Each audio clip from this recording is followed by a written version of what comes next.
سامن دی احتشام اس رب نے انسان نو پیدا کر کے رزق اپنے ذمہ کیتا ہے والے فرمایا اس کہ جنت دوزخ تیرے اپنے ہاتھی چے اگر چاہے تو اعمال دے ذریعے جنت ملسی اگر اعمال درست نہ ہوئے تو وال تے کوئی جہنم دا سامنا کرنا پوسی تو سامن دی احتشام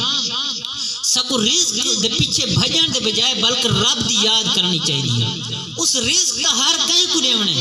پتھر دے اندر کیڑن بھی اس رزق دیتا ہے آتو کوئی اللہ تعالیٰ دی شان دوتے ایک چھوٹا جرا واقعہ سنا چھوڑا کہ جس ٹائم کان بچے دیں دے ادھا جلے بچہ پیدا ہوں دے نا تو اتنا بد صورت ہوں دے کہ وہ کان مادہ اور نر جڑو دے والدین ہوں دے ادھی شکل نو دیکھ کے ڈر وینے وال وہ بھائی مادہ اور نر اپنے بچے نو دیکھ کے جس ٹائم ڈر وینے تو گھونسلی چھوڑ وینے بچہ پیدا ہوئے اور اتنا بد صورت پیدا کیے کہ والدین اس تو ڈر گئے جس ٹائم وہ ڈر کے بھاج وینے تو اس ٹائم وہ بچہ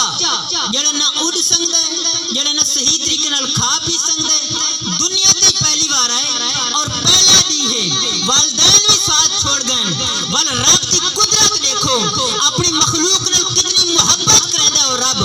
جس ٹائم تے والدین چھوڑ کے بھاج وینے